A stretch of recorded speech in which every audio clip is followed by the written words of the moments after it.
Hi, and welcome to another episode of Hot Takes with me, the Silver Fox.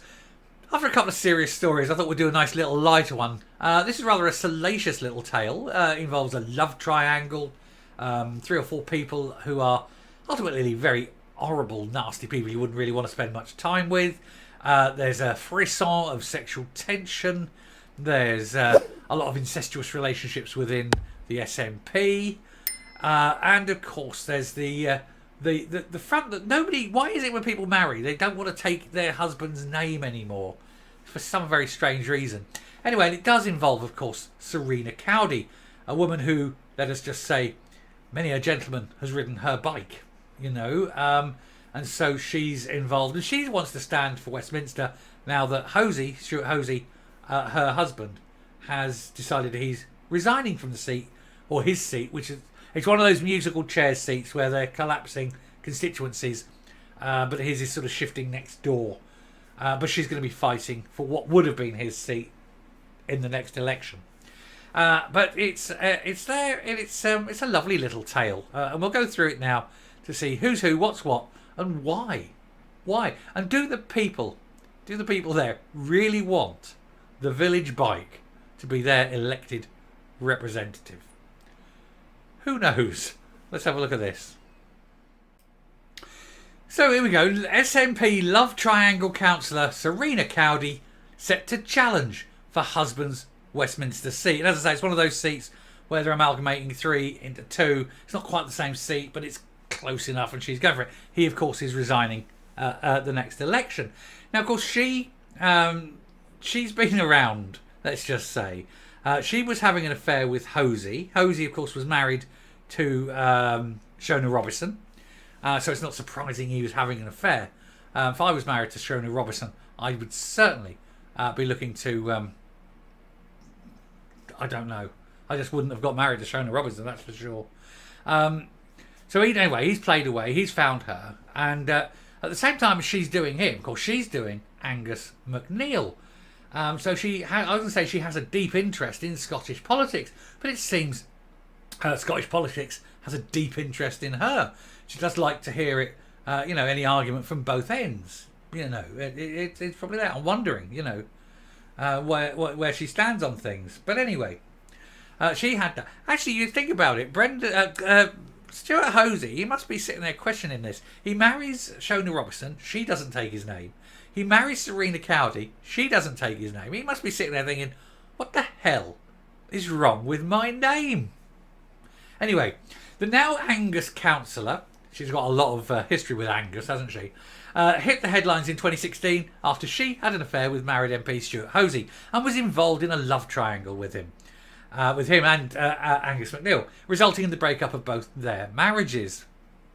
I don't think it was a major problem, and as I said, MacNeil's was probably on the way out since he was busy sucking faces with other people when he wasn't running people over, And so there we have a picture of the lovely couple who won't, share the name. He's happy. He's sitting there. He's thinking, look, it's a nice day. I'm out on my bike. I've got my bird behind me. Finally got her. Had to wait a long time. There was a big queue of men in front of me. He said eventually, he's picked the ticket number 63, and he's waited his turn patiently. And eventually, he's been looking up. Next. He's eventually got there. Ticket number 63. He's got her for now.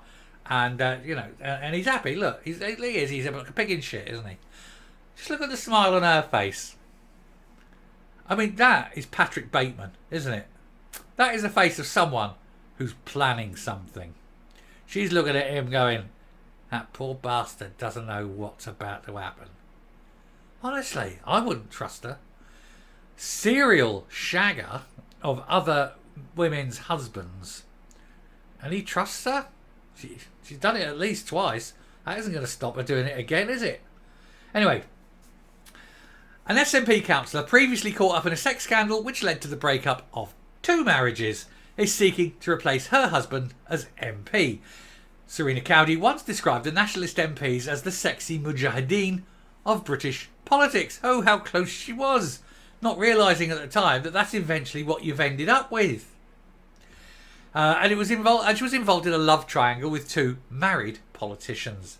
She made headlines in 2016 after it was revealed she was having an affair with Stuart Hosey, who was then the SNP deputy leader, and it led him to quitting his position and separating from his then wife, Shona Robison, who is now the deputy first minister.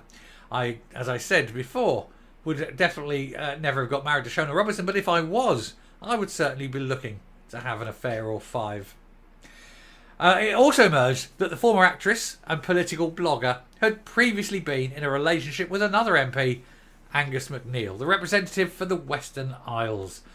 He later separated from his wife in 2015 and they divorced in 2020, much to the relief of Mrs MacNeil, I suspect. Miss County went on to marry Mr Hosey and is now challenging to become a candidate to replace him in the House of Commons. She has put her name forward for the Arbroath and Broughty Ferry constituency, which will replace Dundee East, where the veteran MP has served since 2005. Well, I'm not entirely sure that the good people of Broughty Ferry will want her as their representative. A woman who has shown that she has the ability to break other people's promises, to destroy relationships, and to show that she's quite willing to let anyone do anything to her if it advances her career. Or maybe I'm just reading too much into it. Who knows? But I certainly wouldn't trust her given her history. She was elected as an SNP councillor in Arbroath West in Angus just last year, and in a video on social media, first reported by the Courier, said, "I've campaigned in every election in Dundee and Argos, and Argos. Yeah, Argos is nearer the truth. In Angus. Since then, that's a Freudian slip if ever I've heard one. Since then, and I understand what matters to people here. Do you really, though? Do you? Or do you just listen to what people tell you what you want to hear? Buns for elephants, love." Her initial relationship with Mr Hosey sent shockwaves through the Nationalist Party and was one of the biggest scandals to engulf the SNP. We look back now and you realise it was a tiny scandal of zero proportions compared with what's happened since and what is going to happen. He was forced to resign by Nicola Sturgeon, who is good friends with Miss Robison, and his resignation letter he apologised for any hurt and upset I have caused to friends, family and colleagues. So he has an affair and he has to resign. Sturgeon gets arrested and she doesn't have to. It's a very weird set of double standards, isn't it? The pair went on to get married in August 18, and yet she didn't take his name again. They're often seen together at Yes Bikers events, and in June he announced that he was quitting as an MP at the next election after nearly 20 years in the job, with his seat seen as one of the safest in Scotland for the Nationalists. Which is why, of course, Humza Yousaf went to Dundee. He needs a safe seat as well. He daren't stand in anywhere other than a very safe seat because he might not get in. Miss County does face stiff composition. Oh, she does like stiff competition, doesn't she? That's why she had a race to see who was the stiffest competition between the two. With Dundee councillor Lynn Short. However, she was engulfed in controversy of her own back in January when she spoke at a trans rights rally and compared the fight for transgender rights to the Holocaust. Yeah, this is absolutely madness, and I do remember reporting this at the time. She said, within Auschwitz, it's very, very well known about half of all the atrocities that were done against Jewish people. It was way, way more than half, my darling. It was way more than half. But also when you go to understand why we have protected characteristics, because some people were experimented on because of disabilities or because of their sexual preferences or just because they weren't the right party. And that's exactly what's happening in Scotland now.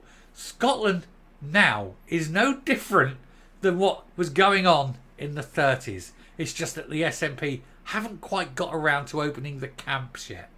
But if you're the wrong party or you hold the wrong politics or the wrong views, you are subjected to similar treatment.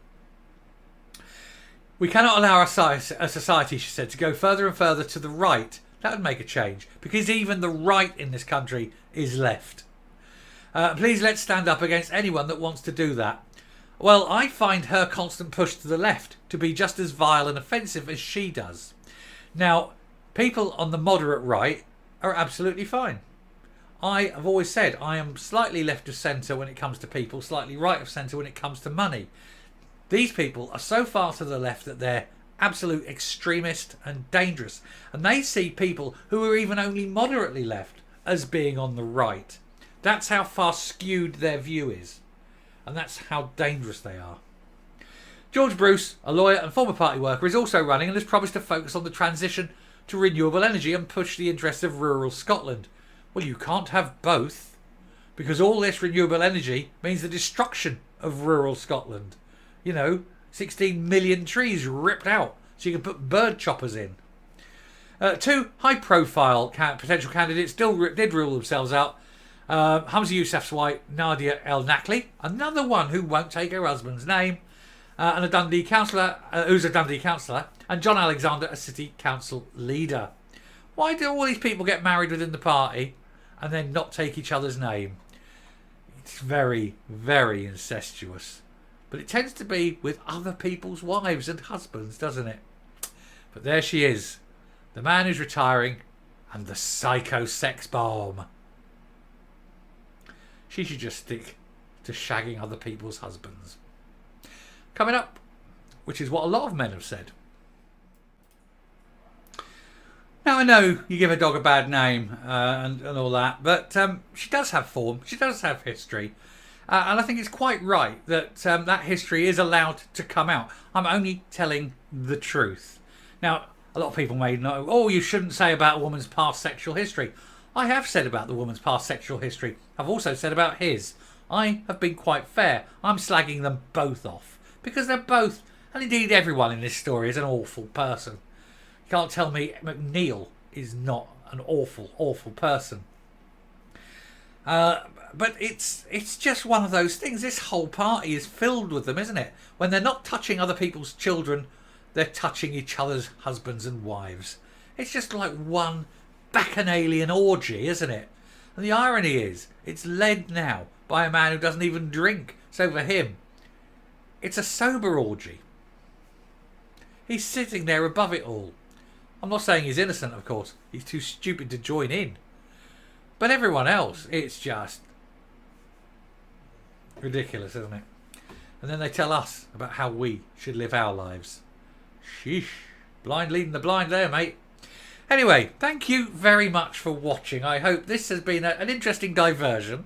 And I hope that it's brought a smile to some of your faces at the very least. I know that the few SNP regulars that watch probably won't like it, but you know what? I don't care. I always say I don't care, and I don't care if you do like it or you don't like it. Ultimately, it's the truth, and that's all I care for. Till next time, stay safe, stay well, and leave other people's wives and husbands alone. At least let them get divorced first. Bye.